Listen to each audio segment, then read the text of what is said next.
Hey folks, welcome back to Richter's Baseball Replays and an episode of This Week in Diamond Duds Baseball. So, as you guys know, I've been playing the Diamond Duds tournament, the worst 32 teams since 1948. This past week, I played the Sweet 16 games to get it down to the final 8 teams. I'm just going to give you guys a quick recap of what happened in these games. Some good baseball. All right, first we go back to Forbes Field where the 1982 Reds were visiting the 1952 Pirates.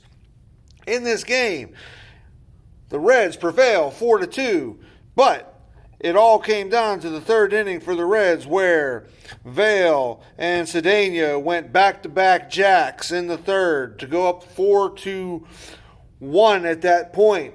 The Reds bullpen pretty much shut them down the rest of the way, except for one run that the Pirates were able to get in the seventh. They threatened but did not score. Pollitt takes the loss. Berenyi gets the win. Hume comes down in, gets a 1-2-3 out ninth inning for the save. Your 82 Reds are moving on to the Elite Eight.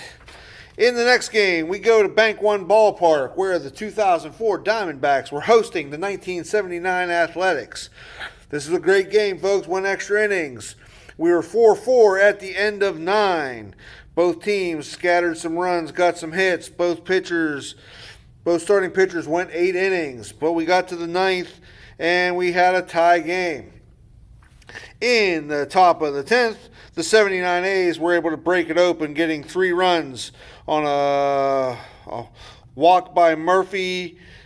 A single by Gross, a single by Piccolo. We ended up getting Ricky Henderson caught stealing, some walks, another single, and then we walked in the run. So, ultimately, the 04 Diamondbacks bullpen failed them. So Randolph takes the loss.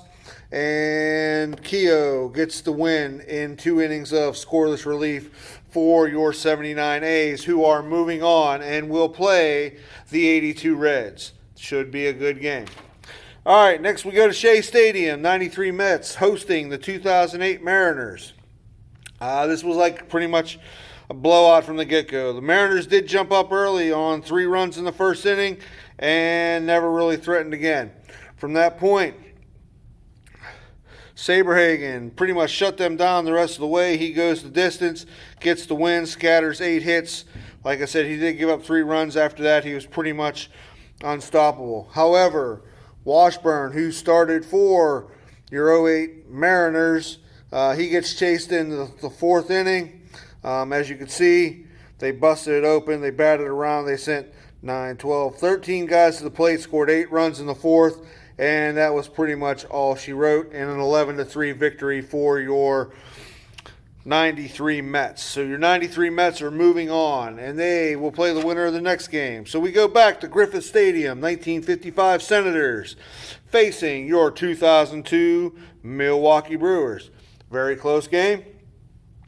Ultimately, the Senators prevail 4-2. Your 2002 Brewers were having trouble getting any kind of offense going.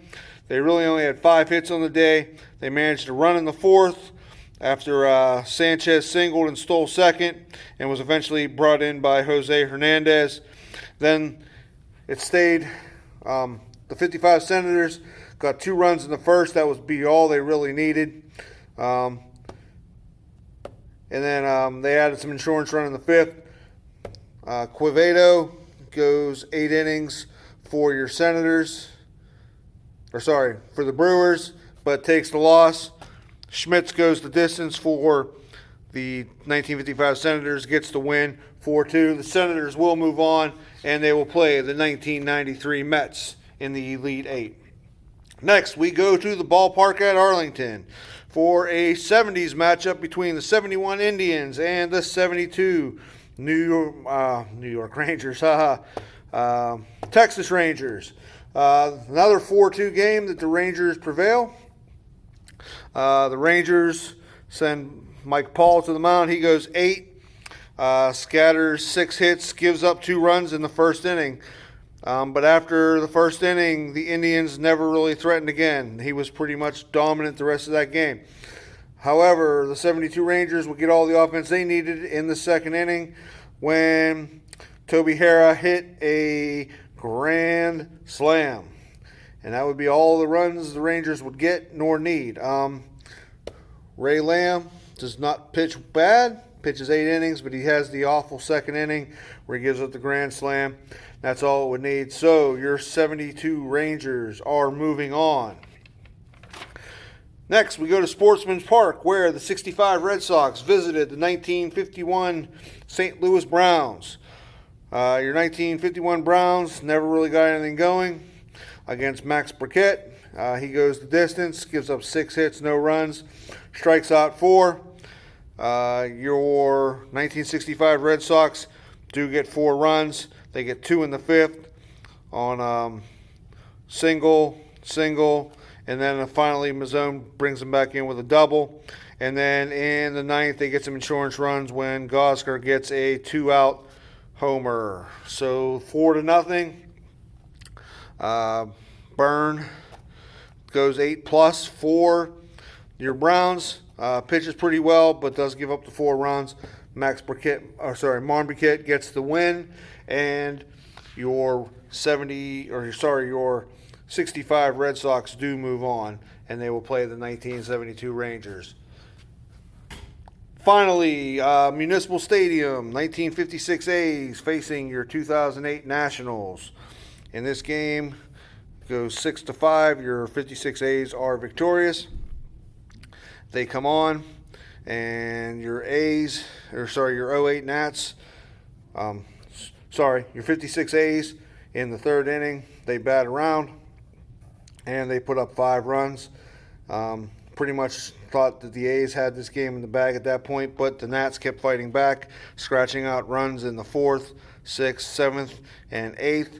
Finally, in the bottom of the 8th, your 56 A's go up on a single by Lopez, followed by a double by Pless that scored Lopez, and the 56 A's move on, and they will play the winner of the 62 Cubs and the 2000 Astros.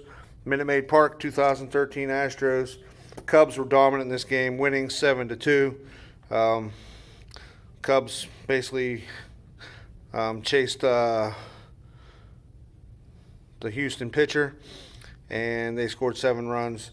Cardwell was dominant for the Cubs, went 9, struck out 10, and the Astros never really threatened in this game. They did score 2 runs on a home run by Wallace in the 2nd, and that was all the scoring.